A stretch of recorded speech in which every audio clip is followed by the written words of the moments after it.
Hey y'all, it's Dalanie. And it's Katie, Mrs. Classically Black Podcast. Where we talk all things classical music and being black in the profession. With trap beats playing in the background. Sister! Y'all may or may not find out. Sissy! What? That's crazy.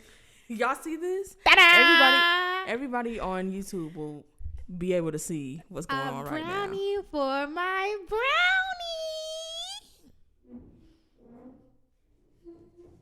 That's crazy. Y'all see what she be putting me through? Girl, you ain't gonna do nothing. And this is why people suffer in silence. Because they're not gonna believe you. Because you got people saying you're not going through. You don't know what I'm going through. Now, a cost to me. Really, what were you saying before we started recording? Actually, we were recording, but it was a separate recording. What were you saying to me? I don't know. And then I played it back, and then you said it again. That happened today? In unison. It happened less than 5 minutes ago. Oh, funny. Oh. You have any news? The people are waiting. They want the news. Ta-da! Evil. You said what? You're evil. Me? An angel? What are you talking about? I love you, sister. First of all the people saw me give you all that love and ignore it. So it was really evil. All right. So the news this week. Let's see. Now we're talking about The news this week. A group of artist managers from leading companies such as IMG Artists, Opus 3 Artists, and Fletcher Artist Management have teamed up for a pro bono.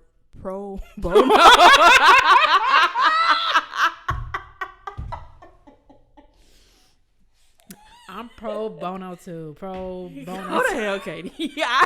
It's hard for me to say something. Yum.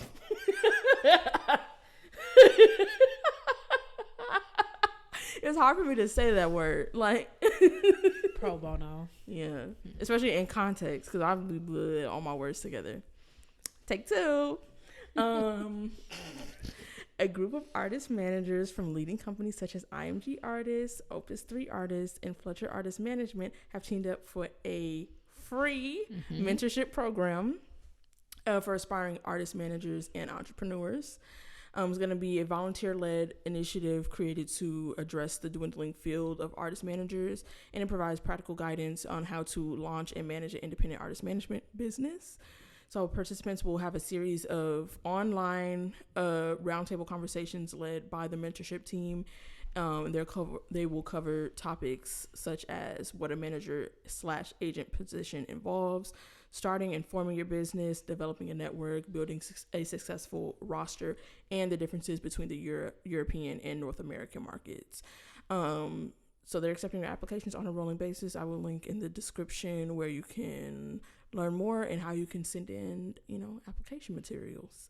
But they said the field was dwindling, but they want people to start businesses? They mean the field is dwindling, like there's less people doing it. Oh, I was like, not a 360 deal.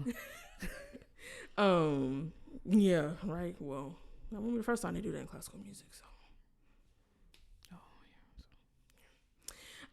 Also in news this week, Jacksonville University in Florida has announced that they will be discontinuing their music and arts programs for new students starting this fall.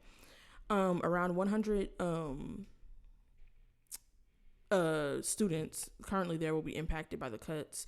Those students will be offered full tuition scholarships for the rest of their time at the university. Also, 38 faculty members and heads of department will be laid off as a result of this cutback. As the cutbacks are allegedly part of the university's Future Focused initiative, which includes efforts to focus more on nursing, engineering, and computer science majors. Their president, Tim Cost, put out a statement saying, as a premier private comprehensive university... Not anymore. How are you comprehensive when you cutting the... See, where's Jacksonville, Florida? Mm-hmm. Oh, okay. that literally doesn't make sense anymore. He said, we are in the business of preparing tomorrow's leaders for success in their chosen fields, unless they chose. Again, this doesn't make sense. Don't read no more. We don't want people getting dumber. Well, it says, here we go. Like, what? It says, it is our responsibility to continually evaluate how best to achieve that mission by focusing our resources at the intersection of student demand and real world opportunity. Future focused extends and deepens that commitment. So basically saying ain't no opportunities for y'all. He said get a real job. That's literally what he said. Yeah, no, that's what they're saying. They in one of the quotes there was like, we're not forcing they were like, we're not trying to force anybody that likes to play the piano to do like engineering or nursing. And it's just like, that's also how y'all see it, like, see your little hobby. Yeah, and also y'all don't have to own the university. Like, you don't have to force people to do anything, but it's just like getting rid of a program like that. Like there's no way, it doesn't reflect well on you. Yeah, like your university doesn't. Community colleges offer music programs. Like you're a university. Like yeah, and like that. And there's nothing wrong with community college. That's not what I'm saying. Well, you know what, let me not clean that up because like it's obvious that's not. And also the reason is not.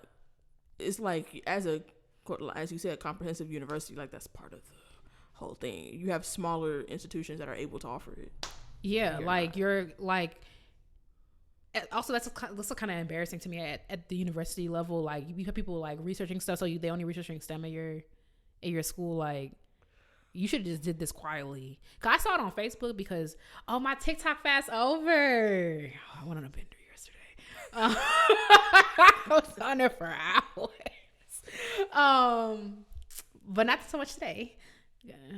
But anyway, I saw it on Facebook last week or whenever it happened, and I was like, y'all should just let the people like protest about it on Facebook instead of putting out a statement, because the statement made it worse to me. Like, where, okay. I don't even know. I don't understand why y'all always so STEM. Y'all don't even believe in science. They talk about the earth is getting crispier and crispier by the second, and y'all saying, well, no. Yeah. It's not a globe, it's straight. All that type of stuff. Y'all don't believe in science. Y'all don't believe in science. And let's not, we not so far removed from, I just had somebody close to me. I was like, oh, sorry. And the vaccine. Yeah. The vaccine, I just had somebody close to me. I'm like, I'm not a parent, but it's like, their child gets the ones that been tested. I'm like, you really think they was injecting people with stuff that haven't been tested? Like they was like, they're not gonna get no COVID vaccine, but they'll get the other stuff. I'm just like, the COVID vaccine isn't freaking Lysol and Juicy Juice mixed together. Like scientists like put that together. Like it's like y'all really not privy to like how long research worked. Like you know, whenever it's like, I understand like there's a history of like black people being like you know whatever, but it's like that. I be going back and forth because it's like and that stuff does carry over and stuff like that, but it's like. It's all type of people like it's not like they come into the black community as like come get the like and white people, y'all don't need it, like it's not that at all. And it's just like, also there's way too many of y'all who think there's an edge to the earth right around somewhere off of Russia. Like I don't know, we got enough going on. It's like they don't really need to wait for they don't need to orchestrate no pandemic and have 2 boxes of vaccines under the table and switching it out when a black person come up. They don't need to do all that. They already got a lot of y'all hemmed up in different ways. So I don't know what to tell y'all. But also this whole push to STEM, that's how I know y'all are stupid. Like, who is this guy? The president of the university. The quote. Yeah, I'm gonna look him up because he just sounds stupid. Because also like it's also been proven that a focus on STEM does not work. These kids still can't read. They still not reading at grade level. Also, the students that you have coming into your university like are probably not even reading at grade level. So how they gonna become engineers when the bridges start wobbling and dropping out the sky? Then it's gonna be like, oh, like that doesn't make you. There's a bigger problem there. Like let the girls major in music if they want to major in music. Let them major in art. You still need those. Like a focus on STEM does not work. The kids still can't read. They still depressed. All the things. It's actually worse now. Yeah. And it was the pandemic also exacerbated the problem. It didn't create the problem. Mm-hmm. So it's like this whole push to STEM like is gonna be being walked back. And you over here talking about like like it's a hobby. Like okay. And also, you just push a STEM. All you nurses don't have bedside etiquette, like at all. Y'all be making TikToks and a thing. It's like that's one of my pet peeves. Some stuff I just be like, do we got to make TikToks everywhere? As somebody that makes TikToks, I'm just like everywhere. Like, why were you recording at this time? Like, So I mean, if you like came off your little whatever, your stupid MAGA foothill or whatever, and you were like, what's going down in the real world? You would see, like, if y'all are broke, just say that instead of being like, we're trying to focus on, right, y'all, that's that PR spin, which was worse, right? Fire the PR manager because like it made it sound worse. It'd be like, unfortunately we had to make some unfortunate decisions, we value the arts. I was sort of like, no you don't, but like that's better than me saying, like, your words are literally, don't go to the school, actually, because like you're gonna be dumb going there. Like, you, all the words that you just read contradict each other. You are no longer comprehensive if I can't get a comprehensive education in your school. Maybe this is a large scale. They're trying to teach. I don't even know. No, they're trying to teach oxymoron. You just gotta start calling people stupid. It's a stupid thing to say. Why are you is he a doctor? I don't know. Also, why we have presidents why we got presidents of universities who aren't doctors? I don't know.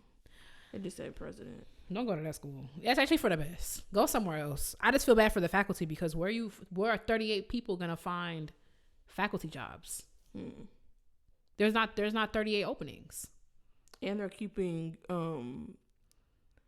and I don't know, these 100 students that are in the programs, I don't know like how long they're like how much time they have left, because they're keeping them until they graduate, but they're not starting any new students. Oh, okay. But also it's like we don't know what disciplines they're cutting all music and arts programs. So it's like you don't know what disciplines they are now. Y'all, so you have one or maybe two people left in one discipline. Is a faculty member really going to stay? Like you're cutting their load. Mm-hmm. They have to find work elsewhere. And then if they leave, what's the point of the students staying?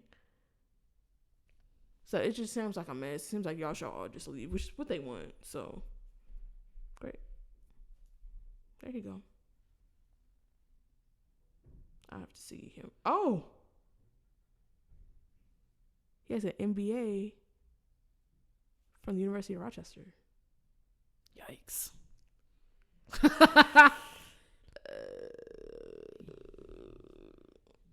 Yikes. Ever worse. What's up, Igor? No, in Latin. Well, and then last for the news, on April 24th and 25th, which will be in the past by the time this comes out, but it's not in the past right now, pianist Igor Levit is going to perform Eric Satie's Vexations in a unique event that is directed by the conceptual artist Marina Abramovich at South Bank Center in Queen Elizabeth Hall in London. So what's unique about this is that the actual piece is a one-page score, but it has instructions to repeat the one page 840 times, which makes it between 16 and 20 hours of continuous playing. That's how nobody has played that. Huh? You said what? That's a spin, or that's how Satie wrote it? That's how he wrote it. That's how he wrote it. It says almost 40 years after Satie died, John Cage organized an 18-hour performance of the piece with more than a dozen pianists in rotation. But Igor Levit's attempt is going to be the first solo attempt to play this piece in public. So yeah, he's going to be, apparently it says he's going to be playing on a platform that is gradually dismantled, which is said to mirror the decay of the music. So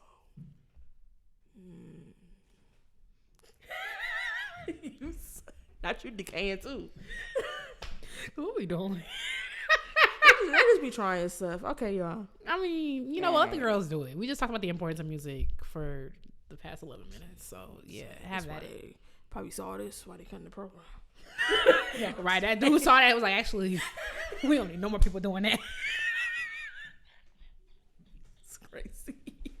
Well, who's the governor for that? Is that I get the racist confused. There's Abbott, Santos, DeSantis. Okay. DeSantis is one more time. Florida. Abbott, DeSantis. Okay. I'm gonna look that up. See if they in cahoots. That sounds like some DeSantis stuff. Is DeSantis the one that Trump called his wife ugly? No, it's Ted Cruz. Oh, that's what I was forgetting. Okay, so who was Ted Cruz? What did he do? Senator of Florida, Texas. Oh, it's all the same. Yeah. So he's a senator. He was the one who went to Mexico. Oh yeah, when they had that like flood or whatever. Yeah, the freezing. Yeah. Okay, so this Ted Cruz got the ugly wife, and he's in Congress still right now. I believe so. He might be. I believe he's still there. Okay, and then Greg Abbott's the one who's in the wheelchair. Has he always been in the wheelchair? No, he had an accident. Oh, well, I won't say anything about that. And then, Ted Cruz. I already said him. DeSantis is the governor of Florida. Because he left them kids to die. Greg Abbott deserves the worst, if you ask me. So I don't want to say nothing that I'm not saying the wheelchair is the worst, because like people would be in wheelchairs for all kind of different reasons, but like anybody can say anything about him. I'll be like, yeah. Turn up. He deserves the worst. So like he really let them kids. Those are babies you let them die in that building. So how he had an accident and then didn't do shit about it later.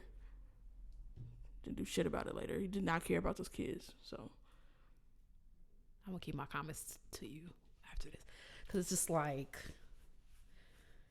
y'all go to hell. I hope he dies tomorrow. Actually, today, right now. Breaking news. Yeah, it was. These are the worst. Die slow. Just Resurrection Sunday, but I didn't make it to church, so doesn't count. Well, I made it to church, but they were at capacity. They turned you away from church? I was like, does Jesus know what y'all doing? Turning people away from church is crazy. I was not familiar with LA's game. I forgot I lived in a big city. What church were you at? The one church. It's a Potter's House church. That's what I be going to. Oh, Potter's House.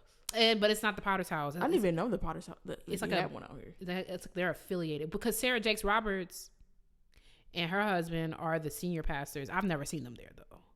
This other lady who is, she's so good. She's whatever she doing. But I listen my normal time, because I admit I do like being a little late to church just to get the atmosphere set so I could just watch. It's a little ridiculous, I know, but that's just how I am. So I got there my normal time, big mistake. Because I was like, okay, I know it's Easter Sunday, they're doing 3 services. Y'all not finna get up at 9 to go to church. So I got there my normal time, 9, 10. I said, I know they got the food and I was like, when I was pulling up, I was like, I know that ain't my spot. The line, it looked like a club. 75. I texted my friend who was saving me a seat. I was like, yo, there's a line, OMG. She was like, no way. She's like, no. She was like, just come out, just go to the front of the line and say that you got a seat saved. I said, cool. I went to my normal parking spot. Of course, it's not there. I knew that. So I'm driving around, and I remember the church has a parking lot that's like 3 blocks down. I see people coming out the parking lot. I said, don't matter nothing to me. I got a spot inside. She called me. She's like, where you at? I said, girl, no, I was texting you just that I was appalled at the line, not that I was in line. She's like, okay, I'm going to go back inside. I'm going to come back. Let me know when you're here. I'm going to come back. So I parked 3 blocks away.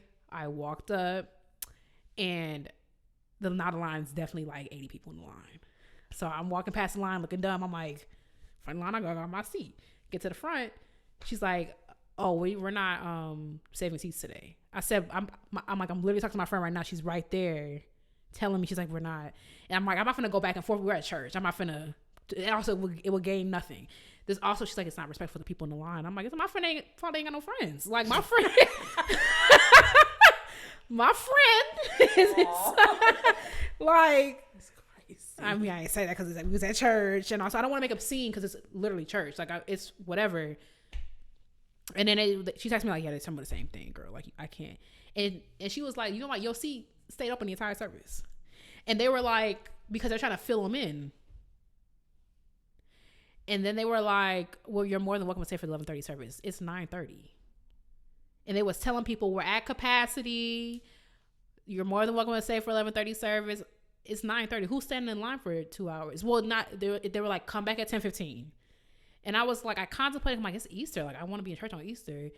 And I was like, but I was hosting people. So I'm like, I need to go, whatever. And then, but I felt the way. I called Nikki. I FaceTimed her. I'm like, I want you to look at my outfit because God ain't see it. And then I was like, okay, I'm finna go to West Angeles because it's not far from us. And I got there, and the line was out on La Brea. I was like, I know this is not La Brea, Crenshaw. I was like, I know this is to the parking garage. And I get in there. The church was at 10. I get in there, and I get to like the 3rd floor, Still no parking. Still mad cars behind and in front of me. I'm like, I'm just gonna go home because I'm like, also this is black church now. Like one church is black too, but it's like a little. This is like squarely black church. When we finna get out of here, and I gotta make a cake. I gotta do all this stuff. Like, so I went home. I ain't never experienced. At capacity. I've been to 31 Easter Sundays. That should be on the list. Actually 30, because I didn't go yesterday, or Sunday. But I've been to 30 Easter Sundays. I've never heard of at capacity, and I go to a mid-sized church at home. Like it's not like whatever. I think the only thing that is different is that one, I'm from Evanston. Like maybe it's the same thing in Chicago. They be at capacity, but I ain't never heard no church being at capacity. I mean, neither have I. I was just about to ask, do you like mega churches? Because you just went to 2 like huge churches. Well, West Angeles is way bigger than one. Yeah, not huge, but like well known, I guess. And people know it's associated with Potter's House. Yeah. I was about to say, maybe if you're going to like a regular church, yeah, like, because West Angeles is like huge. Yeah, that's why I was like, what am I finna get out of here? I'm like, maybe I'll leave at 11. But then when I was like, the parking garage for that church is 5 floors. I'm on floor 3 and there's still nothing. And there's at least 30 cars in front of me. I was like, I'm just gonna turn back.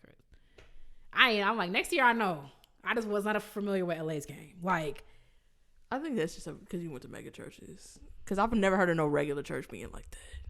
And my church, like, I feel like the inside, like in my church at Evanston, the inside is about the same size as one church. The only difference is like maybe it's a little bigger, but we have pews and they have like, you could tell it's like an old auditorium or something like that, or an old theater. What do they have? They have like chairs. They have like actual seats versus like at home we have pews. Yeah. Because they're like, my church at home is a church. Like this is like on freaking La Brea. Like it's some theater that used to be a theater. So like maybe that's why like they actually have a capacity. Like we can only fit. You can't squeeze nobody in nothing. You know. Oh yeah. And also maybe they meant like capacity like for real capacity, because buildings just be having capacities. Like maybe they meant like fire code. Because also that the overflow was full, because there's like in the, I would call it the narthex, but whatever, the lobby, whatever, there's like 100 chairs there. Those are full, and there has to be like 500 or 600 seats on the inside. Dang, they live stream. They have to live stream. Yeah, my mom was like, just go home and watch it on. I'm like, no, like I don't want. I'm gonna cook my food. No. That's crazy. What you mean, nah? Because I just like, I'm over it. Not y'all ruined it. Like in the crazy turn of events, I don't like that whole Zoom. I'm kind of over it. Like, I mean, yeah, I just mean because I might watch it during the week because my friend told me that was very good. Like, but if we learn a lesson, maybe I should be on time in church. Yeah, I do my best. Like, it's already at 9:00, and I'd rather go to the first service of the day. And it's like I already like. Don't go to church every week anyway, because like, sorry God, but sometimes a girl want to sleep in. I'm going this Sunday because I didn't go last Sunday. Go to a later service. But then it's like it's in the middle of your day, like. Oh yeah, in the middle of yours, you wake up really early. Yeah. I just don't. I mean, I like it's fine, I guess, but 11:30 service. That means you're not wrapping up till 1. You're not home till 2. Day over, like. Not over at 2. What? You go to a 9:00 service. That's why I like. Ooh, you go to a 9:00 service. It's over at 10:45. Go get some brunch. That is exactly my itinerary for Sunday. I'm gonna go to church. I'm gonna get some brunch. I'm gonna take an after church nap. And look for my nap. It's only like 5:00. And after I did all that 2 hours later. Well, you wouldn't. You said what? So you wouldn't do it. You would just go to sleep at a regular time instead of taking a nap. Yeah, but after church nap just so. Ooh. Anyway, that was my tangent about that. It's like, dang, like what do you mean by that? And that's my friend. I understand it's unfair, but it's just like, also like, what if my mom was saving me a seat or something like that? It just wouldn't matter. I just have to like, I mean, I guess, but I think you can't be seated until your whole party here. LA, so. And you know, when they said it was at capacity, no one left the line. I'm like, LA love a line. Only a couple people left the line when she said it was at capacity. At capacity, and they love that. I'm gonna try to go to like months ago. I tried to go to a party at Issa Rae's spot, and they were like, "We at capacity," and like I'm the only one who left the line. I'm like, "Why y'all love lines so much?" Like, and I saw the other dude. He was walking up. I'm like, "Oh, they at capacity." He was like, "How long ago they said that?" I'm like, "Oh, okay, girl." Yeah, I mean, some people are like that. I don't stand in lines at all. I hate a long line. So it's just the line not moving. Like when I was at Hilltop, like that line was not moving to go inside. So stand on the sidewalk for what? That's what stuff like that be like. I understand stuff be, oh, it's the it place to be, or it's the it like whatever. But I'm just like, I'd rather not. That's what I'm saying. Like I'm not married to that church. Like I just like my friend goes there, and like I was just like, and I enjoy it, but I might have to find me a regular. Cause I'm not going to church to be seen. Nothing wrong with that. Like do your thing. If you want to get content at church, which you could, I don't got no heaven or hell to put you in. But I'm just like, I'm going there to hear. I like what I'm hearing there. So, cause he was like, people just probably want to be seen. I'm like, I hope not. It's kind of some crazy. Cause also, like, what y'all think about LA? Like, maybe I'm biased because my LA experience, I've really enjoyed it. But I'm just like, I think people got like, I'm new to LA. People got such an opinion about LA, and it's just like, I really hope not. I just think that it's Easter, like it's a day to be at church. People probably want to, just like me, not get out the way, but it's just like you have the rest of the day. You want to go to stuff. People want to go to brunch. People are going to dinner. Like, yeah, I bet you it was a lot. It was probably less full at the later services because that would mess up your whole. Unless you eat late. But you're not going to the you're not going to the 1:30 service if you have plans after. You know. Yeah. And this one dude who I was waiting looking stupid, and I ended up crossing the street to walk back to my car because I just walked past 70 people to go to the front of the line. I'm like, you ain't finna do no walk of shame. Like, I crossed the street. Y'all not finna embarrass me. I was like, I'm so embarrassed. This dude was like, oh, we got capacity? Okay, I ain't tripping. I'll come to 11:30. I'm like, yeah, but like, I'm tripping because like I got stuff I gotta go do. But I learned my lesson out. And like, even though like, okay, Katie, be on time. Yes. But I like to really get a seat. Like I would have to leave at 8. That was not even in my realm of thinking. Yeah. Cause I only live like 20 minutes from church. I wasn't thinking it was finna be. I wasn't thinking I've been to 30 Easter Sundays. It never crossed my mind to be like, oh yeah, I gotta leave at freaking 7:30 so I can get a seat. Church is crazy. At capacity, at church to be a fire code thing because I'm like, turning people away at church, like, this is a damn club. And I saw something, I was on the phone with Nikki, and I was like walking back to the parking lot, you know, my 3 blocks. And I got me a donut to help keep me nourished on my walk back. But because I buy Voodoo Donuts, I said, you know what, I might as well make this something. And I ran into somebody, and I was like, oh, they're at capacity. I didn't say niggas, but I'm like, they got people waiting outside like a club line. And Nikki's like, why you say it like that? I'm like, because it looks like that's what it is. It looks like the club. This looks like the club. I could not believe it. Turned away from a church. What you? It looked like I couldn't believe it. Like God saw that. It looked like the club, but also to be fair, you could have did a standing room only. Maybe it's a fire. Yeah, it has to be like y'all are for real. Like we really should not let nobody else in here. Maybe it's that because why did you do standing room? Now that I think about it, what if I was on my last leg and I was like, I just need to hear from God. You're like capacity. Right, and you go across the street and shoot yourself. No, people would really be needing. Yeah, needing some church. And I'm like, oh, okay, and I just went in the middle of the prayer and just lay down. Like, you gonna come pray for me? Like, dang. I don't know. That's just like a lot to me. That's at capacity. I mean, I'm gonna go next week, but I'm gonna find me a regular church. Leave now. Right. Find me a regular church. Right. The thing is, like, the girl who be preaching, she's literally an adult, but she's very good. Because she's also a therapist, so don't be none of that, like, toxic Christian. And she's very smart. Dr. Anita Phillips. Have you heard her name before? You said what? Dr. Anita Phillips.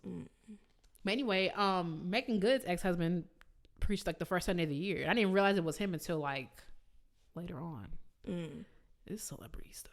But I don't be seeing no celebrities there. At one church? Yeah, but I don't think that's a celebrity church. Whatever the one that Uzo goes to, I think that's the same one that Yvonne goes to. Like, there's a different one that's in like Koreatown or something. Y'all can get me from there. I'm not trying to see nobody. To be fair, West Angeles too, because I think that's the one Angela Bassett goes to. Kamala Harris was at one in Inglewood for Easter Sunday. Oh, for real? I forget the name of that one, but yeah. I mean, you ain't tell her at capacity, right? What would I do if I turn around and Kamala Harris was in? She won't be behind you though. Oh. Also, I wonder, like, does she get detail? Like, obviously, she probably pays for her own private, but does she get Secret Service? Does she fall in that category? Maybe. I don't know about vice presidents. Probably. Because how does that work? Do they come and sweep like? Probably, yeah. I don't want to live like that. I read an article about how her neighbors were like fed up. How her what? Her neighbors and stuff were like fed up in LA. LA, yeah, because of all the stuff that just comes with living next to somebody like that. I see both sides. I see like, girl, I'm just trying to get on my block and go home. Yeah, and also like, but also what's the alternative? Yeah, what she's supposed to do? I mean, they want the alternative for her to move. That's what they want. But then she's gonna be somewhere else. Yeah, like I see both sides. I might be a little irritated. I'm like, this is literally like, and also like that low-key helps you too. Like, keeps you safe as well. Because if she didn't have that detail, they got the wrong house. You never know what people do. But they're not protecting your house, so they might go to the wrong house. But I can't remember. It was maybe a year or two ago that I read the article. They had some specific things that was the issue. I just don't remember. Oh, I might find that article. I'm curious. LA Times. I know, to this day, obviously it's a little different, but to this day, you still can't turn on Obama's block. You can't just go on Obama's block in Chicago. He don't even live there. Or maybe he be there sometime. To be fair, I don't know where he be. I don't know him. But like, you can't even go on his block where his house is at. So imagine like you just trying to do your thing. It's freaking Thanksgiving. I wonder if you gotta like turn in like who you finna have at your house. Like I wonder how that works for the people on the block. Yeah. You have to turn in like who. You got to give a list of your attendees, and then you got to check. What if you add someone to the list? How does that work? Like, and it was like I think because also all the vehicles and stuff like be blocking stuff or like I don't remember, but I say that could be annoying. But also, I mean, blocking your driveway maybe, but girl, like, imagine she lived over here. That would be some mess. Yeah, it was a lot. A lot that was irritated about. There was another. Dang, it was another thing I was gonna say about that. I don't know if it was another politician or something that like people was like mad that. I don't know if it was a politician though, but it was something to do with that, like the security or just that whole situation was interfering with other people. So, oh no, I was wondering. I was like, I wonder what the situation is for. It's probably Supreme Court justices don't have more stuff going on because I remember I think it was Sam Alito's neighbors. It was some type of decision. People was protesting outside of his house constantly. Oh, that would piss me off. The protesting is different. I'll be like, girl, you got to move.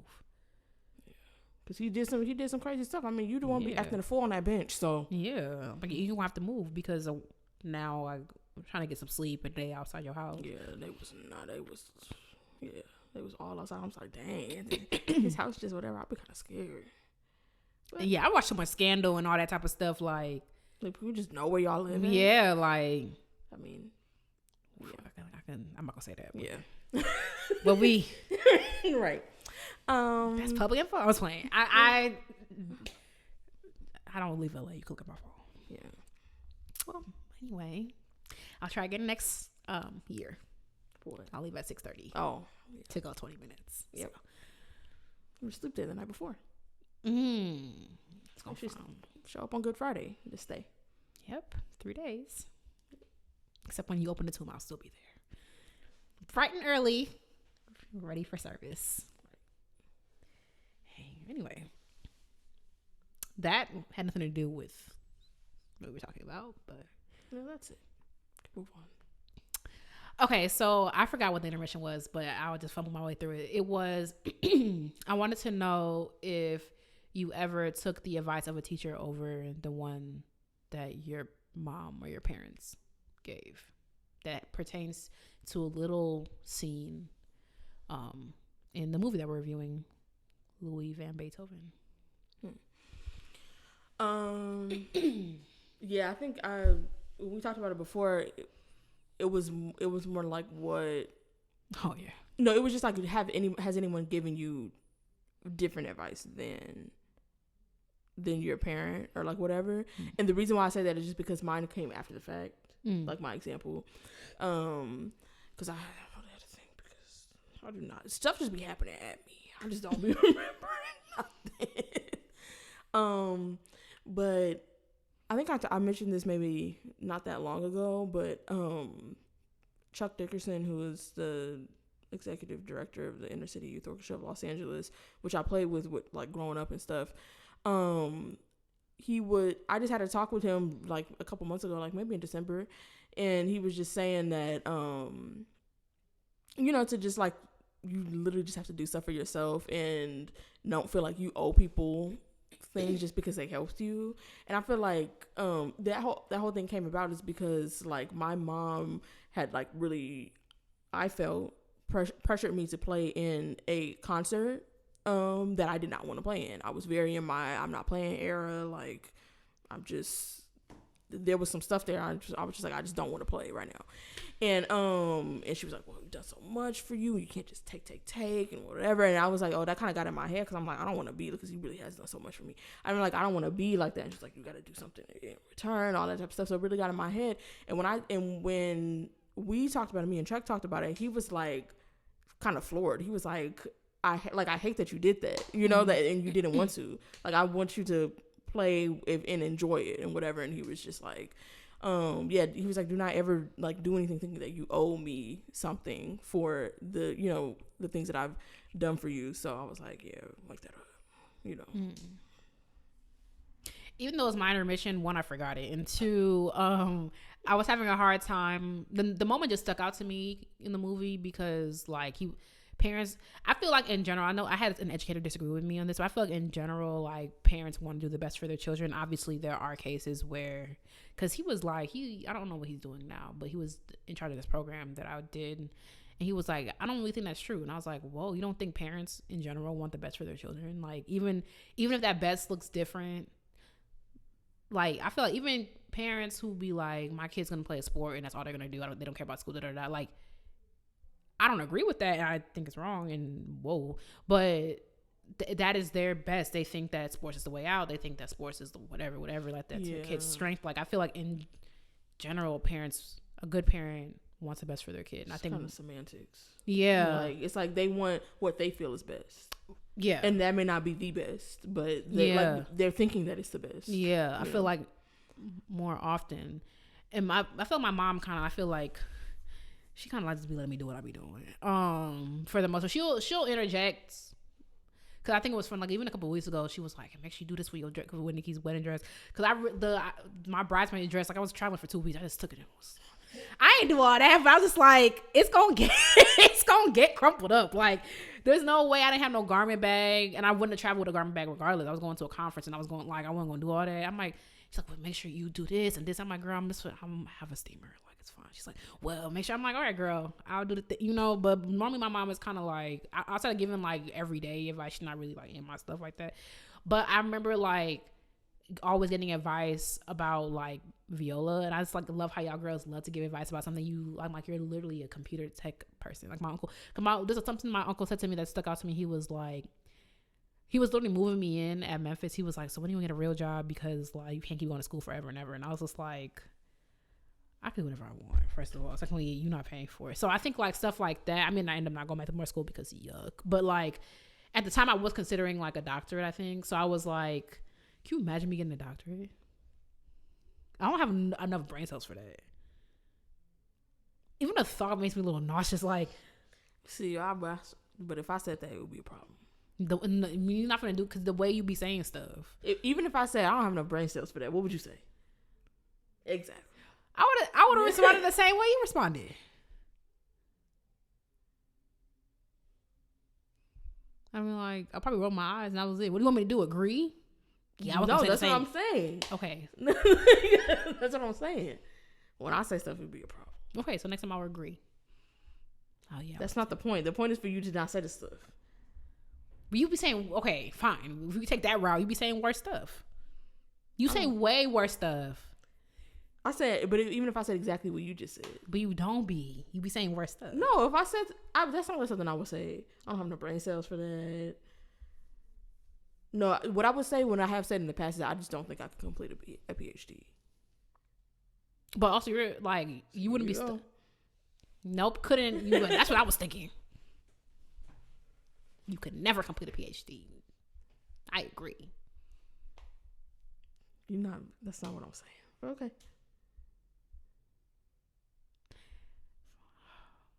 See? Anyway, that's what I would say. there was always, but that has stopped since mainly because I don't really be sharing my business. Like, y'all got enough going. The Browns be just got stuff going on. But yeah. Wait, what's the advice? There isn't. Oh, because when I thought of the intermission, I had one, and now I can't remember what it was.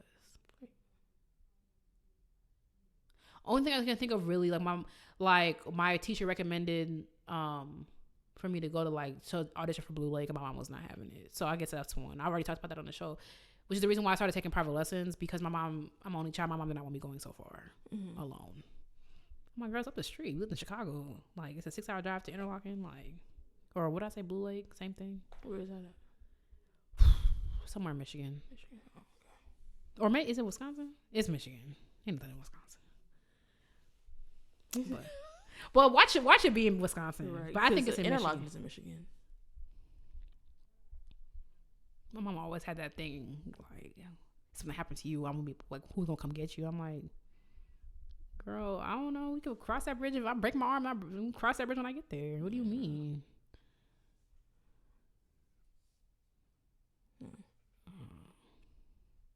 Where is it at? It's in Michigan. Oh. Mm-hmm. Period. Summer camp sound fun. Mm-hmm. Oh yeah, because you went to Interlochen. Mm-hmm. How long is it? 8 weeks? Oof. 6. Interlochen is 6. I guess that's not that bad. Some people go for half though. Some people go for 3 weeks. I feel like even when I did my first music fest, I was like, yeah, I think right around the 2-week mark, I was like, we could really end here and I'll be good. Yeah. Honestly, first week at after the first week at where'd I go? Spoleto. I was like, oh, if we end Which is here, crazy because you didn't pay for that. Like what? After the first week, I was like, oh, we could end here. 6 week. This is too long. I mean, I guess for a kid, it's like, even as an adult, how long was EMF? I think EMF was the only one I did as an adult. How long was? I think it was around. I think it was 4 or 6. I think 6 weeks is around the standard, like for the longest, I would say. Some places might go 8, but yeah, this is too long away from home for me. Like, not even like I miss home, but like doing stuff that like you.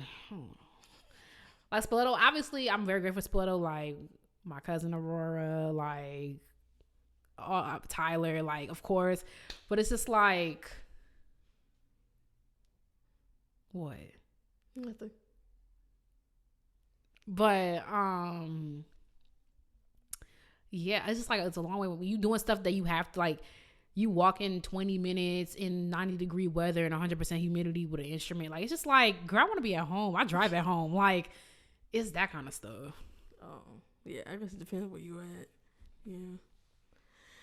That's one thing I feel like if I could go back and do one thing, I would go to another music festival again. It's just different. Like, I don't know.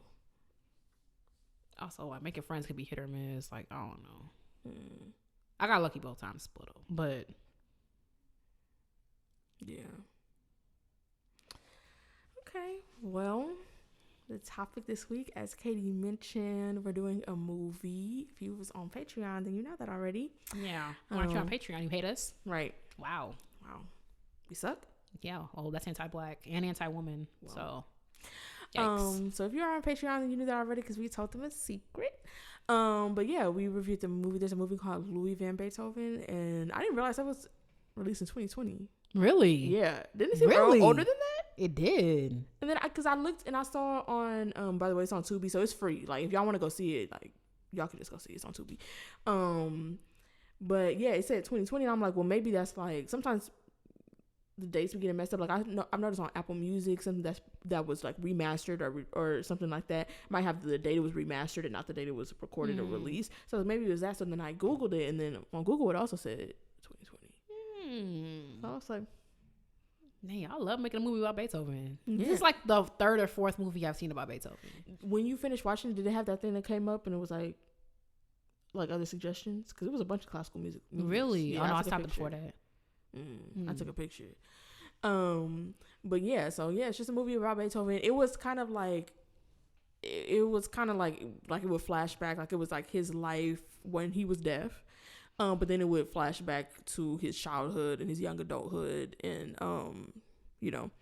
play out his life. And then in the, like, quote unquote present day, near the end of his life, it also kind of touched on his relationship with his nephew, Carl, which I don't know nothing about Beethoven's life, or I didn't, like, I mean, I knew, stuff that's like regular lore, but like anything you would expect to learn, like in music history class, like, and it's more about the music than like what he really had going on. Like, so I was kind of going into it, with that, but what did you think? I don't know, it was fine.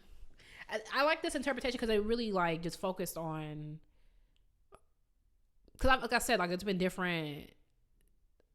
Literally, probably this is the fourth movie. At first, I thought I saw it before because I watched my first Beethoven movie in like general music in 6th grade. You know what I'm saying? Like, but I like this was like a different focus. To focus on his like more of his home life and like his younger self, which I feel like we haven't seen before. Maybe that's probably why they did it. But so I thought that was like a cool like angle to take on top when talking about Beethoven. I don't think I've ever seen a movie about Beethoven. There's a More the Beloved. There's one that I haven't seen. Maybe that's the same movie. It's always something. Yeah. And also, like, I feel like there's different interpretations of like how deaf was he, like, because the way the movie made it seem like he heard stuff, but it sounded like it was like almost underwater or something. And I've seen interpretations where like I saw a film where like he was pouring water over his head, and like people were saying that's what made it. I don't know. It's a whole bunch of different speculations about like how he lost his hearing. And I think the depictions of like him being deaf, it sometimes the audio would play as if you were hearing it from him, and I was like, that just made it like even sadder, especially in the beginning when like the string quartet was playing and hearing it through his ears. I was like, dang, you really Beethoven, you can't hear like, and you writing all that stuff like. And I heard I think also like where we met him was a couple years before he died. So I think like it progressed. So even though like, it sounded like it was underwater, even though sometimes when they would have people talk, you really just couldn't hear them at all. There were, and there were sometimes if you were close enough to him, it seemed like he might have caught what you said, but most of the time people were just writing stuff down. But I think that his like the deafness progressed. So like maybe that underwater stuff was like a couple years before he died, and then it just got worse and worse, and maybe he was completely deaf.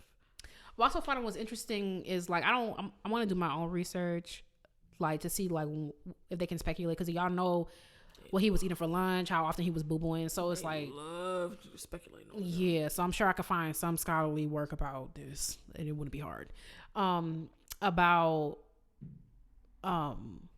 when he started losing hearing. I feel like I used to know that, but about because I was like, there wasn't no German sign language for you to learn. I mean, maybe but the people around you don't know it. So, but something like that, it just seems like impractical to communicate that way. Like everybody has to write something down. Like how? I thought it was during Ninth Symphony. While he was composing the Ninth Symphony, he went deaf. Oh. I'm pretty sure he started going deaf while he was composing it. So maybe it was like, girl, I'm already like however old I am. Like I ain't finna. Yeah, and also it's not a stupid question. I don't know. How old is sign language? I know people. That's also what I was curious. Like how old like, is that? especially formalized like sign language. Because that's another reason. That's another thing I was gonna look up after I found out when he went deaf. And also I think maybe it also probably just because of the movie. Like it's just easier to. Because also like you go in deaf, like he wasn't as good at reading lips as I thought he would be. Obviously, it's a movie we don't know about and all that stuff, but like just taking the movie at face value, he wasn't as good as like he would be telling people to repeat, and it's like I feel like people would be reading lips because sometimes I be in deaf people business. Like every once in a while, there's a TikTok rabbit hole to go down, and I just thought he would be better at reading lips than he was. Yeah, because I think probably the omission of sign language was honestly probably for the movie, because now you gotta translate the sign language too, or like whatever. Like, it was honestly probably just for the movie. But I want to know how old is sign language and who was first to come up with it. Yeah, that's yeah. I'm gonna look that up after. 'Cause I don't know. Yeah. Honestly, I knew that it wasn't a Tubi movie. Like, it's just on Tubi, but I was like, oh, it's better than I was expecting. Oh, I said the same thing. Tubi always had putting you through something. I mean, that's why we never did it. We were supposed to do it for Valentine's Day, but I think like we were supposed to do like the Tubi movie night. Tubi movie night. Or wait, no, it was after Valentine's Day. I don't think we ever scheduled it. We have a night coming up on Monday. Gotta get somebody to mount our TV so that we can. Wait, it wasn't like we were supposed to get food and then we were supposed to watch Tubi, and then we ended up just getting food and then talking, and I was like, I'm going to bed. Oh yeah, maybe we went somewhere. We went somewhere. Before. Yeah, because I was like, I wanted to get on the Tubi movie night. Mm-hmm. But Tubi, apparently, like a teacher I had a couple months ago, he was taking a meeting for people at Tubi. Like Tubi really trying to fill that because they have everything's free. Like, that's really, and they really prioritize like creators and stuff like that. Like yeah. See the Costly Black Show on Tubi. That finna look hard. I mean, could be tea. Loki, I mean, see if we can picture them. Right. What was I gonna say? I felt like, yeah, so the hearing the music through his ears thing, and also I wondered like he didn't seem like being deaf. He seemed like he was trying to ignore it. Mm-hmm. Honestly, like he was just trying to like keep doing what he was doing. Mm-hmm. And so I also wonder about that, like, yeah, maybe he didn't want to learn like how to do anything else because he was just like wanted to keep his life as similar to how it always was as possible. But then I was like, he didn't really seem like he felt any type of way about asking people like to write it down for him or like whatever. And also, he's kept being an asshole. So that was also very interesting to me. I'm like, I'm a paranoid person. Like, I ain't finna be yelling at nobody. I can't hear what you're saying back. Like, right, I can't hear you sneaking up on me. Right, and also like even some stuff like I know I'm being picky, but like when he would be like sitting in a room and somebody would walk in like slightly behind you can feel someone's presence into the room. He would just like, girl, turn around. You know someone's right there. Like, I don't know. They gotta be like right up in his face or something, or maybe you so. But yeah, there were some times where I'm like, you're not finna turn around. Yeah, like, I was like, you don't feel that? You feel whatever. Especially y'all in 17 whatever early 1800s. Y'all the floorboards. I know they not even. They all underneath. You can hear it. You can feel somebody walking in there. Well, also, I was kind of like. Because I told when we had to mix some episodes up, so we was trying to get on the same page about what we was recording today. So I told Dalanie, like, heads up, it's in German. Because I'm not a subtitles girl in general. Like, I just don't. Movie on Monday. That's what I was like. I forgot. Oh, that's nice. Wow. That's not crazy. Y'all should see us. It's really like, sometimes I be like, playing around Dalanie, I'm like, wait, I'm about to be 32. Like, I really have to like bring myself back. Like, right. we swinging on her like she a horsey. Like, it's like, and I'll be like, wait, I'm about to be 32. It's gotta bring it back. Right. So you gotta get it out now before you're 33. There you go. You know me. I'm gonna be a 42-year-old girl. Like, I might stop, but I'm like, you 50-teen? I'm almost like a 60-year-old girl. Maybe I'll be stopping there. But yeah, hard stop at 60. That's when I'll be like, okay, I'm getting old. Soft stop. But I just don't like but why was the Beethoven and the wife beefing?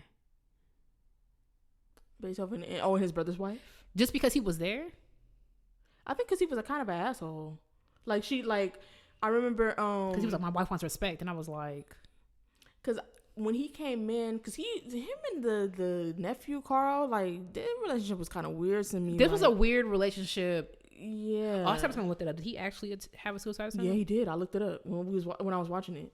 I looked it up, and I was like, I had no idea. Gun to head in 17 whatever, and he would survive that. I was like, you supposed to be here. You supposed to be here real bad. But also, I was like, he really. I'm not trying to like, but was you really trying? Because in the real life, I looked it up, and he had two guns. The first one he tried to shoot himself in the head, and he missed.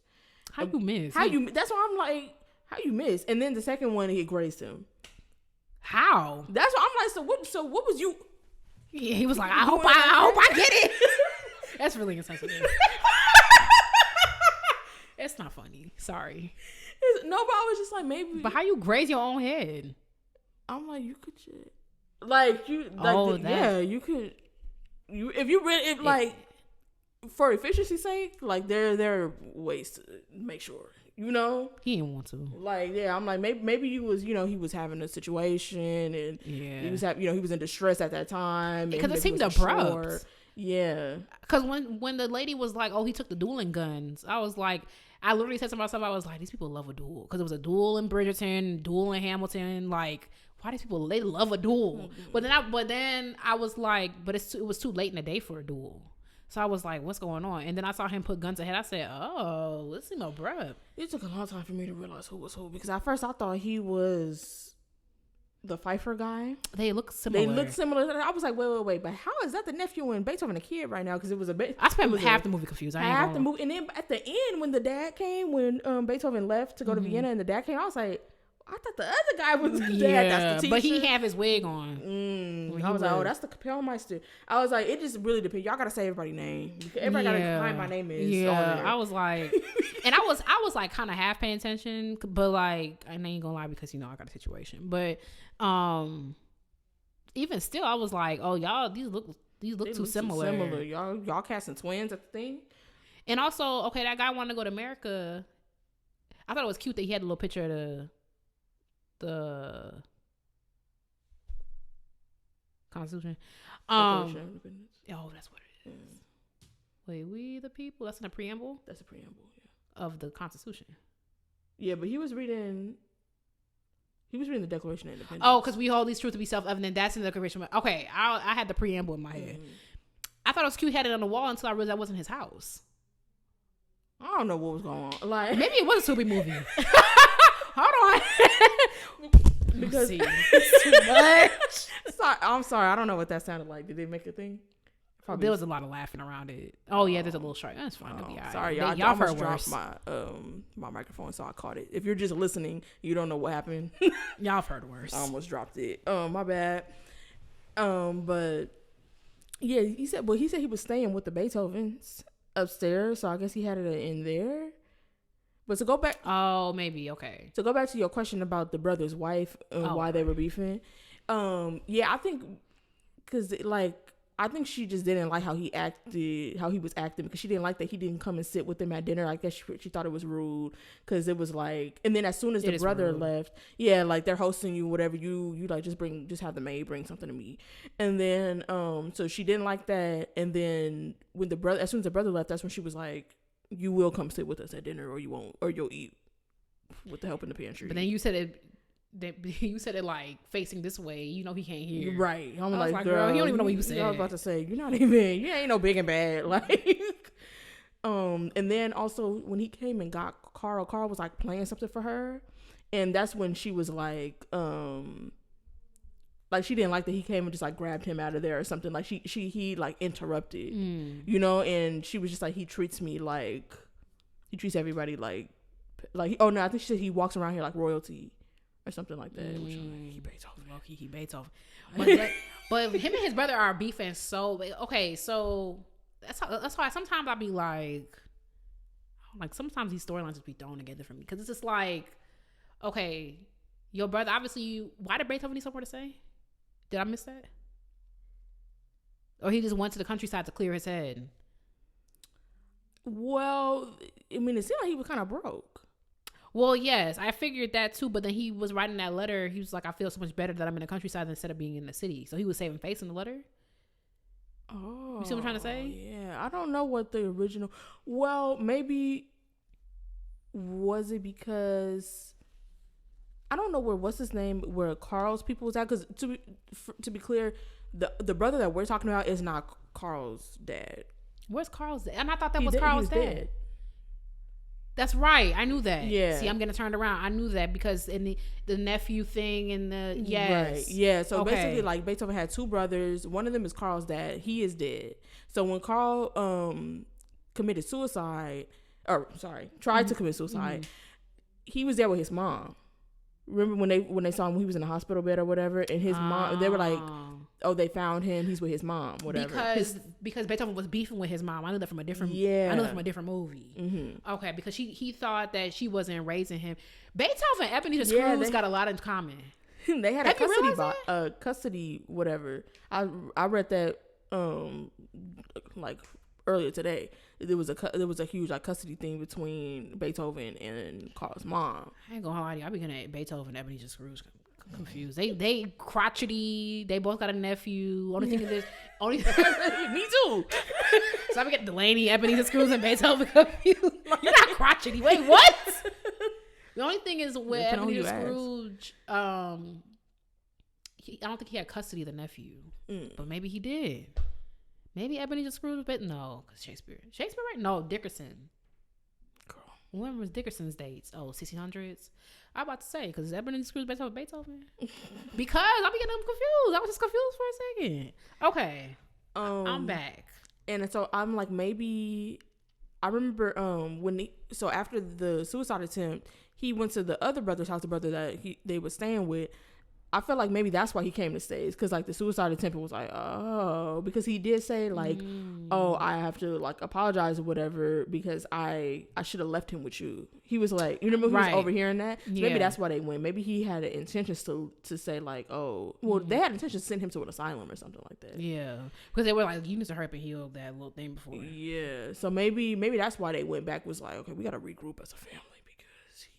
Suicide trying to, but also they didn't have to regroup that bad, because when the brother asked Beethoven like what happened that made him want to commit suicide, and he was like, maybe I was too soft on him. I was like, so y'all have learned nothing. Also, can Beethoven be soft? I want to know more about them, since y'all know everything about him. What happened to make him like that? Oh, to Beethoven? Yeah. Because every depiction of Beethoven and Mozart are exactly the same. Yeah. Mozart's some little like he humping on somebody, or he's gambling or whatever. Yeah. And Beethoven is old and crotchety and mean. Yeah. What happened to make him like that? Was it him? But you said he went deaf around the 9th Symphony. That's later in his life. So what happened?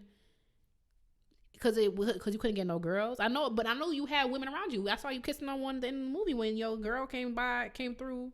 So it's like, I know women weren't the issue. I'm be getting interested in Beethoven's life. Now I'm like, well, yeah, what happened? Because I'm like, I think part of it, I don't know how much of this is real and how much is persona. And also there's like, dang, Beethoven probably up there like, so. You're right, because I think persona wise, like Beethoven has always been like kind of in that like solitary tortured artist type, like that's been the sort of image around Beethoven. I don't know how much of that has been played up because it fits, and how much of that was also his life. And I also know that like there was some, they mentioned the war a little bit.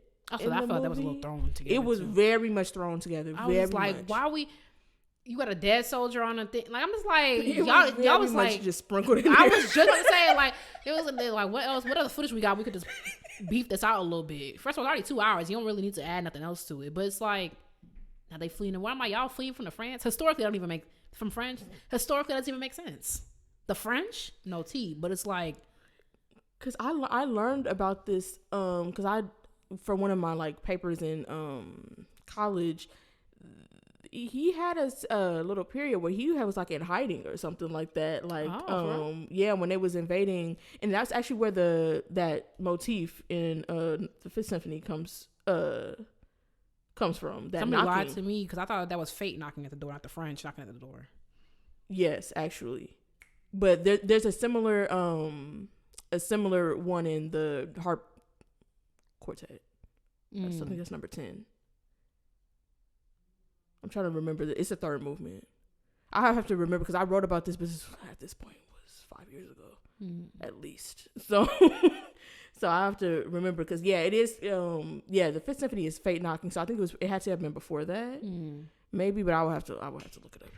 And the end of the movie was mad dramatic, talking about something he never returned to his hometown. I'm like, because of the French. That was really that really irritated me, because I'm just like, y'all could have wrapped this up nicely or something, like, because now it's like he was big, strong Beethoven going around yelling at people, and now he's shivering on the wagon. And what also irritated me about that, and I wish I could remember what that's called. There's a name for that when they, like at the end of the movie where they tell you what happened after. Like there's like a formal name for that. I forgot it. How am I at this? I was about to say, and also I don't remember it. So it's in there. Like it's really not at all, or else I'll be saying it. But what irritated me was the past tense in that when he was like. It was like Mozart had died the year before. It's like y'all couldn't sprinkle that in nowhere in the movie, because now in the thing, like, we're supposed to be talking about what happened after this, and now you're saying, oh yeah, and the year before this happened. That whole movie too, because also when I went to go look it up, like it's cinema, so fine, I'll leave it. But they really could have cut down that whole Mozart section, because in real life, obviously, like, you play up stuff for. Like, I know that. I know it's a movie. But there were other things y'all could have played up instead, because they dragged that Mozart section out for maybe 30 minutes, maybe 20. And it's like, it really wasn't even all that. He went to Vienna to meet Mozart. Mozart was like, oh, hey, girl. We don't know if he played for, like, they were like, we don't know if he taught Mozart. Other way. We don't know if Mozart taught him. We don't know exactly. Maybe a Beethoven scholar out there, you want to DM us, tell, like, well, yeah, they exchange nail colors. If that's what it was, then, like, fine. But they put way too much into a movie about Beethoven. I was actually tired of hearing Mozart's name. Did Mozart really have the girls gagging like that? Like, oh, everybody gotta be my kid gotta be like Mozart. My kid gotta be like Mozart. Like, I think so. I think at the height of his fame, I was tired of hearing it. I'm like, what was going on with Beethoven? And then we get there, and he gets, it's like, I just feel like that could have been wrapped up a lot sooner, like maybe in like 10 minutes. We didn't need like 80 scenes of him looking for Mozart. Nobody can find him. He down at the pub. Yeah. But his wife talking about, well, Wolfie does whatever he wants. He be cheating and whatever. Ask me how I know about that, because of, from Amadeus. And then we go and do the same thing again. And he could have been like, from day one, he could have been like, yeah, I don't got time to teach you, because that's really what happened. It wasn't even all that. Like, it was just too much on the whole Mozart stuff. Yeah. And then also, I was like, side note, like, they know Mozart died at 35, right? Because the dude they had in that wig looked about 50. Yeah. So, that's another thing. Like, it was like, that's Mozart? His dad? Or and they look. Also, how old would Beethoven have been if when he went to go see something I had another? Mozart is, I want to say, about 20-ish years older, which was a lot closer than I thought. If I'm not tripping, I feel like I just looked it up, because I was like, how close were they in age? And I'm pretty sure Beethoven is like 1790 something, and Mozart died in 1790 something, but he died at 35, and Beethoven was born in 1770. So now I want to know if Mozart died in 1792. 91. Yeah. I mean, Mozart died in 91 at 35. Yeah. That means that little boy was there like 12, 13, 14 in Vienna. Yeah, because Mozart was born in 1756, and Beethoven was born in 1770. So they were a lot closer in age than I thought. Yeah. That kind of, like, I feel like when I think about music history, I think about composers like this, and it's really like this, because it's like, I was like, Mozart was alive? I'm like, come on, Katie, like, but to be fair, I don't be thinking about that stuff in my head, like, yeah, like, and I didn't realize how, like, and I think I knew. And it's like, you learn about this stuff and then you offload some stuff. Like, I totally offloaded that Mozart died at 35. Like, I knew he died young, but I didn't realize 35. That's super young. That's really young. Like, and he died poor. Whoa. Whoa. They don't even know the body at. Like, that's crazy. Like, and so, yeah, I really didn't realize, especially, like, I knew maybe, like, that they overlap, but also, like, where they're, I'm also thinking about them. I don't think about them in terms of their lives. I think about them in terms of their music too. Yeah, it's like, I think of Beethoven as cuspy, but mostly romantic. You know, so it's like, I know his early stuff sounds very classical, but like they always like teach you about Beethoven as like on the cusp, and then like Mozart is so squarely classical. Yeah. So it's like I don't really think about them as being that close in age because the music is, you know. Oh, I'm not. Yeah. For me. But I mean, I think I spent way too much time on Mozart. I understand what Mozart's purpose was in the movie, was to be like, you're gonna end up like me, low key. And it kind of made me sad because it's just like all these. I mean, Mozart and Beethoven had notoriety when they were alive as well, but it's like y'all this famous and y'all so poor. Like that sucks. Like, why anybody? And it was when you was talking about like composers being like this, like overlapping and stuff like that. When Seth was like, "Why don't you just go learn with Haydn?" I'm like, "He here too?" That's what I said. And then I was like, "Oh, and this new cat, Johann Strauss, he's doing these waltzes, all this type of stuff." And I thought Strauss was later. I'm like, this whole stuff is mixed up for me because then I was like, well, wait, and then I was like, oh, Johann Strauss. That's not Raehann Strauss. Yeah, Raehann Strauss is not one. Yeah. See, well, y'all need some more names because everybody love a waltz and a symphony. Like, okay. I was like, oh, Johann. Because I was like, why he here? No. He's like, Strauss way later, you know? I feel like Johann Strauss was in Bridgerton. He was. Oh, Johann. See? Then I'm thinking, I'm like, what they doing in Bridgerton with Raehann Strauss? See? But I feel like there was somebody, girl, I don't know. It's like, it's too many of y'all gonna have to do that out. And I didn't know, I mean, actually, maybe I did know that people hated the Grosse Fugue that much. When that dude was like, that's so rude. When he's like, he can't hear, that's why he writing this. I said, oh. And I was like, clearly, I'm like, so I think it was kind of tea, honestly. It was tea. And also like, girl, I'm looking at you, you can't play it. I'm like, look, you sound like me because I really hate something if it's too hard. I can't lie. I thought about you actually when I thought about you because I thought really about you in that damn Prokofiev classical symphony. Oh my gosh, I love classical symphony. Like when something be too hard, I get fresh. I be like, oh, it ain't even that good. It ain't even that good. Like, unless it's like some stuff be hard and good. Like down one, I enjoy playing down one. Like I've never played the whole thing in orchestra. Have I? I don't remember actually. I don't think so. Oh yeah. Yeah. No, I don't remember. I don't remember. I know I definitely played until everyone's excerpts cut off. Not me offloading that. That's crazy. D. In conducting orchestra. But now, you know what it was? I've never played the whole thing. I played that in the conducting orchestra, but I had to, when I auditioned for San Diego, I had to learn a whole bunch of other stuff from the later. And I'm like, what you trying to prove? Like, girl, that irritated me. Because it was just like, well, I got to learn all of this. Anyway. But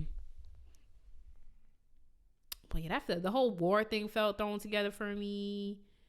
The what? The war thing. Like, I could have really left that out. Like, because maybe they were trying to allude to what you was talking about, him being in hiding, but just focus on what we focus. Like, just do what we doing. Like, and I ain't know about all his siblings dying. Like, oh yeah.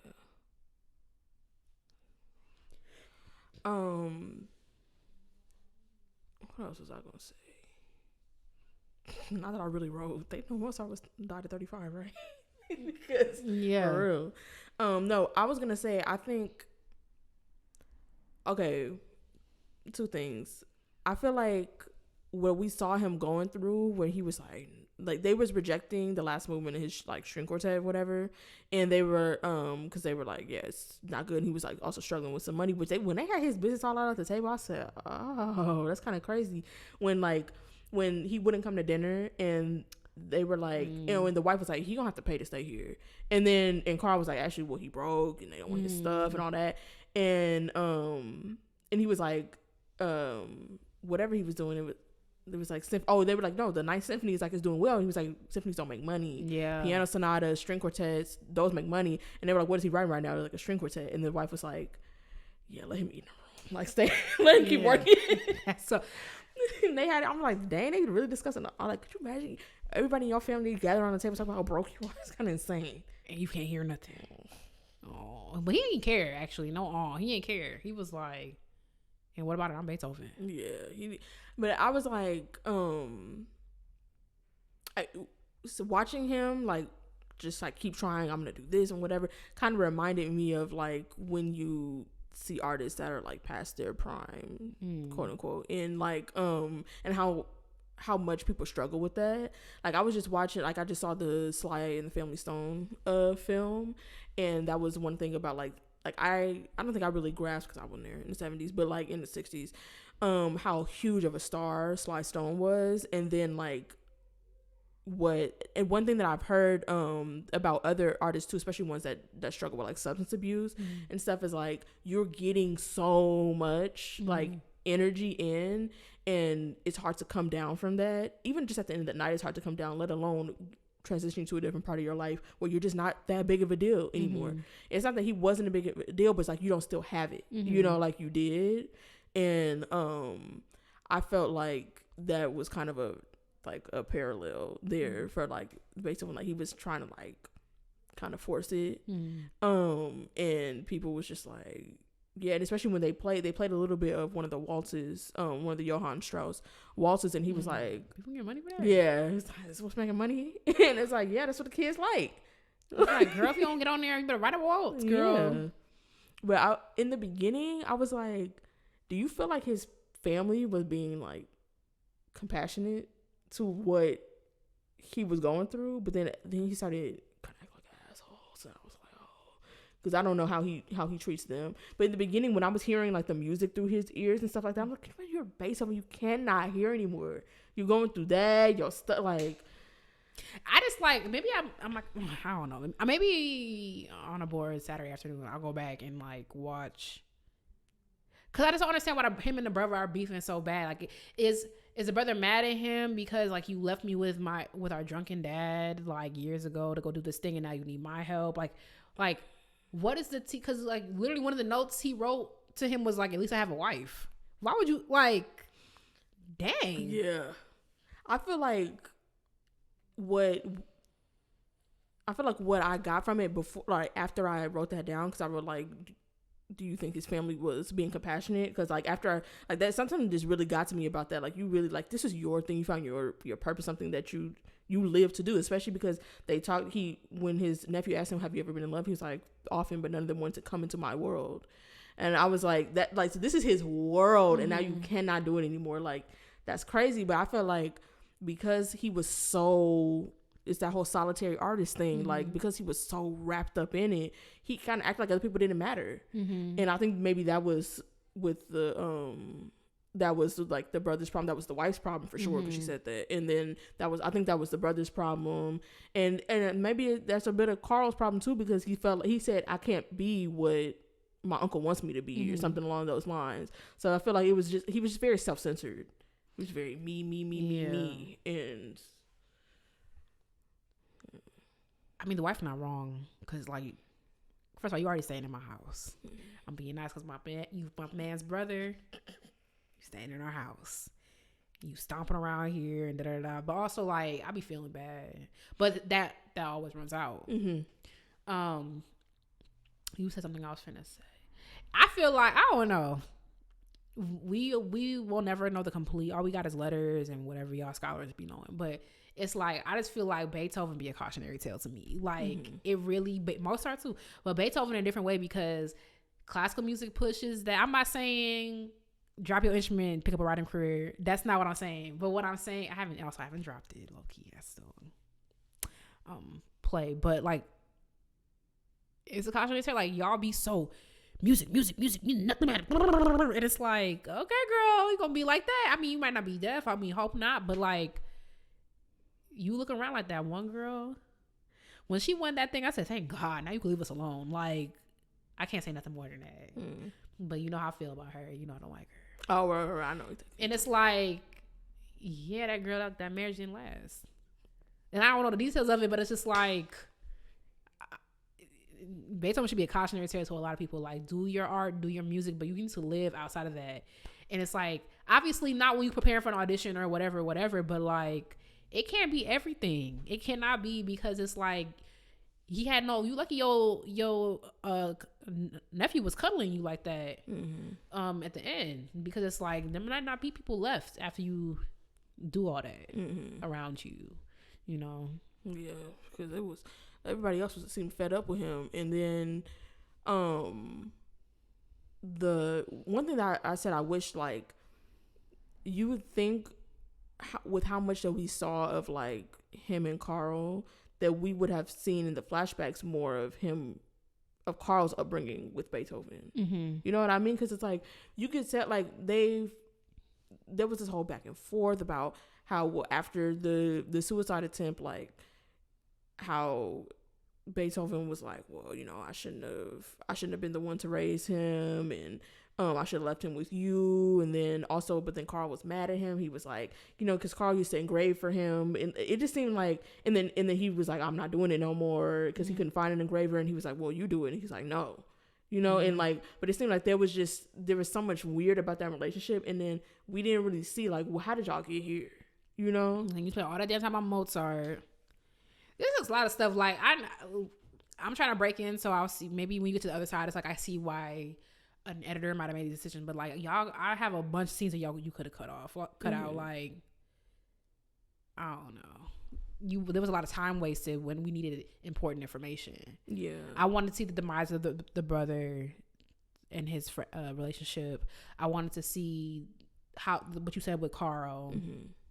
I wanted to see more about this. Always like this, like looming, like a mortal beloved, like whatever. And it's just like, so you met the girl. Was that the immortal beloved the whole time? Like the girl, or is that a speculation in the movie where you was teaching this girl and then you were like, well, she's not as pretty as you are. And she was like, say it again. I said, girl, please. Maybe because they were so repressed then they weren't even allowed to. Yeah, because when they jumped the hands back, I said, oh, I forgot what we was. It's 1700s. Like, okay, girls, you act like you had your dress up. There was a scene. Sorry, I'm just talking to Dalanie. There's a scene where Beethoven is teaching this girl, and also I realized I want to look more into German rank. Yeah, because I didn't really. I understood she was of nobility and stuff like that, but like they was bowing to the lady when she came in. I'm like, well, who are we bowing to? Like, I didn't know he was. I thought they just had money. I didn't know he was bound to. I didn't know you had to bow to everybody. Like, imagine walking into a room and Issa Rae there, you got to bow to her, girl. Like, well, maybe I was playing. I'm kidding. But yeah, he was teaching her lessons, and then they started holding hands, and then she caught him kissing somebody else. So it was like, but I just feel like there was this. Y'all could have told a clearer story. Like I was rocking with it in the beginning. I feel like I always say the same thing about all these movies we watch. Someone recommend a good movie where like start to finish I'm understanding. It wasn't bad at the beginning. Yeah. Honestly, of the movies that we've watched, it was among one of the ones that I enjoyed the most. Oh yeah, because some of them. Like there was one where I was just like, yeah, this wasn't Tar. It. I didn't really like Tar. Like I get like it was just weird. Like I get the artsy fartsy, but I feel like, and maybe like we're not on that. I just have a very like I just got here, so I'm not. But like it didn't really make a lot of some stuff. Just don't be making sense. Like, I understand the art, but there's still got to be a clear story. And it's just like just don't believe it. So. Yeah, it's just like you can't just. Like, right. Yeah, like the Beethoven thing started out good. I just feel like some of the stuff dragged, and then you didn't have enough time to tell stuff, and now we got soldiers, and he's shivering on a cart. Why? Like you took all that time that was the kids was playing in the church. I get it. You wanted to at the beginning of the movie or somewhere. I don't know where. Beethoven was playing around in the church, and he wasn't doing what he was supposed to do. He was playing around with other little boys. You wanted to show that he was a child. We could see he's a child. We didn't need 10 minutes of that. Like that, it's like little stuff like that. Like y'all wasted time when you could have been telling a better story, you know.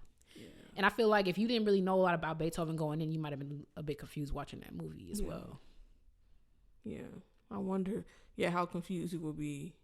And even like with the war stuff, like I only knew like I knew a little bit like because I've written about it before, but I still don't remember the details. But it's like even for that to be even recognizable, like it wasn't recognizable because I recognized it because they explained it. You know, it was recognizable because of some knowledge I came across 5 years ago. You know, but yeah, I would say like it's one of the movies I have enjoyed the most. Like, you know, I'm already not much of a movie person, but the Just some of the stuff we watched in the past was so damn boring. Like the movie we watched before this wasn't bad.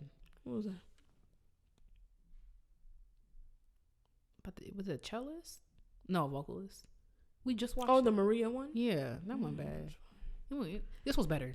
Yeah, this was better than that. We watched that. I mean, the one documentary that we did was good. The one with the girls in Afghanistan. Oh yeah, that was great. We did that one. That one we did. The Devil's Violinist, which was whatever to me. Tar was whatever. Chevalier was whatever. Chevalier was a big whatever. Like, what's the other one? Oh, Maestro. That one was whatever to me too. Oh, I didn't mind that was the Bernstein one. Yeah, I didn't mind that one. Yeah, I didn't mind it, but like it also was a bit sad too. Like I just don't like. There's a certain tone to a lot. Oh, we did Amadeus. Oh, that's a classic to me. Yeah, I don't mind Amadeus. Yeah, there's a certain tone to a lot of these classical music movies. Like I think because that's how people interpret it. It's everything's so serious and everything's so like I just feel like that it was kind of melancholy. Like both Maestro and Maria had that same tone, that I'm just like I would never watch something like this. Yeah, you know, for like entertainment. Yeah, that was Violinist. I guess was a little. Oh, we watched Bel Canto. I forgot about that. I forgot there was a Bel Canto movie. I don't remember a damn thing about it though. I just remember Julianne Moore was in it. Cause I was like, they should make a movie about Bel Canto, and they did, and we watched it and did an episode on it. So, Bel Canto was the best book we read. Oh, book for sure. Oh yeah, what we reading this year? That's coming up. Yeah, in a couple months, doing our book club. Doing book 2 of Sister. The people want to Symphony of Secrets. Not you remember. You don't remember no damn book title, but you remember that one. That's right. That's the name of it. Yes, it is. You came out with a third one. I literally just put that together. I genuinely guessed. Maybe it was tucked away and I didn't realize. Yeah, it had to be because I literally don't even know where that. I genuinely don't know where that came from. And the secret is how you keep getting published. If I read it, no, I couldn't read it. But I was just saying I couldn't do episodes on it because it's giving like undeserved recognition, and also I'll be rage reading. Yeah, I just like, and yeah, there's a third one coming out. Reading that as well. And if we read Symphony of Secrets for our friends to hear. Somebody sent me an excerpt of that book. I was like, oh, so nothing's changed. But yeah, Bel Canto. Yeah, I don't remember much of anything about that one, and I wonder if we've done any more. Had to have. Yeah, maybe one or two more. Yeah, I'll look it up. I have the list of things that we've done. Because we also done operas. It's been a while since we've done an opera. Oh, like going to the movies and watching? Yeah, because we did one for Champion. And Malcolm X. And Fire Shut in My Bones, probably. Did we do Malcolm X? Yeah. We did. We definitely, because I remember being in there for that long-ass opera. Yeah. It was so long. We should do another one. We should do, because I haven't done it in a minute. I like opera. We haven't. Because we were doing black operas. All right. Carlos Simon writing one, but that one maybe comes out next season. Carlos Simon. Busy. Booked and busy. I know, that's right. He got an opera coming out? Yeah, he got an opera coming out at the Met. The first one that they commissioned by, yeah. He ain't saying nothing about nothing. Yeah. I saw it was in like one of the press materials. Like at the end or something like that. I lucky want to go to see it. Yeah. We'll be in New York, y'all. Back in New York. Like next year, you said? Yeah, I'll double check. But yeah. We gonna be in New York, y'all. I definitely gotta see that. Yeah. Cause I went to New York to see Fire Shut in My Bones. Ooh, classical New York would be so cute. I'm starting making my itinerary. Period. Well, watch the movie. I mean, it's fine. You should watch it. Yeah, and it's free. Might as well. Wait, that's not convincing. I mean, you wouldn't. I mean, like I said, it was the first. It was the best out of all the movies we just named off. I would say it was probably the least boring to me. It wasn't boring. No, it wasn't boring. No, it was fine. Yeah, it was fine. It wasn't. Oh my god, but like, yeah, it was fine. don't know if I would recommend it. It was cool though. Like I would watch Ratatouille before I watch. I mean, Ratatouille is teeth. Like teeth. I just watched Ratatouille. Like I Really? derailed my entire night. Somebody posted the whole movie on Twitter, and I was like, "This is really the whole movie." Because sometimes people do that. Yeah. And then I was like, I can't stop. Now I'm watching this my whole night. I sat here in this chair and you gotta watch it before they take it down. Yeah, that's the thing. That's what I was like, I can't go back. So yeah. So but yeah. Watch Ratatouille, then watch this. Great. Moving on. Yep. All right, y'all. Time for Black Excellence, where we hype you up, gas you up, and give you your props because there's room for everyone at the top. Who are you talking about, Dalanie? This week, I'm talking about Raehann Bryce-Davis. We came across her new album. She is coming out with her debut, or just came out with her debut album this month called Evolution on Lexicon Classics. So she is an internationally acclaimed opera singer, a mezzo-soprano, and this album is kind of like an autobiography, autobiographical project of hers. It says here that the music that has comforted, devastated, and inspired me over the years has always spanned a variety of styles. Operatic singing rings true inside me, and this album reflects stories about my family, my roots in Jamaica, my birthplace in Mexico, my upbringing as a Black girl in a small Texas town, and my evolution into a modern opera singer. So there are a lot of influences in this album. I will link the page where you can hear her singles. You can find out where you can download, buy all of that, the album, and also see everybody who's on the album, all the musicians, all the composers, lots of Black composers that she's highlighted on this album, and also Black musicians. So definitely give it a listen. Shout out to you, girl. Also, big up Jamaica. My piece of the week is Emperor Concerto because, did I miss it? I did miss it. LA Phil did it, or they're doing it. Something. I love it. You're not going? I either wanted to go or I missed it because I love Emperor. Emperor is so good. Oh my God, I think I played like 3 times. That's what y'all need to be doing. Y'all need to be programming that, not that other one that I ain't finna name. Which one? Oh, the symphony? Yeah, not that other symphony. Do Emperor. I would never get tired of that piece. It is so, I'm about to listen to it right now. So anyway, time to wrap this up. Thank you so much for listening to Classically Black Podcast. Don't forget to follow us on social media at Classically Black Podcast. If you have, I forgot. I don't say that no more. But you can join the Ebony Tower. That's patreon.com/Classically Black Podcast. We have merch. That's Classically Black Podcast. .com/store. Thank you for listening. And we will catch you on the next one. Wait, can they still put confessions in? Yes. These are my confessions. Oh, yeah, I forgot to say that. Nothing on the side says she got one on the way. These are my confessions. Hey. We have our confession. Yeah. I forgot to say that at the beginning, but if you have anything, scandalous, crazy, whatever that happened while you were in music school, the link will be in the description to submit your confessions. Look, we might have to do a 2-parter because people are sending stuff in. We don't know how long we're going to be talking about it. So send them in. Send them in like before the 30th. Yes. It's coming out 28th. Yeah. Well, so before the afternoon, the 30th, because that's when we will be recording the episode. So. Well, make haste. Yep. All right. Bye, y'all. Bye.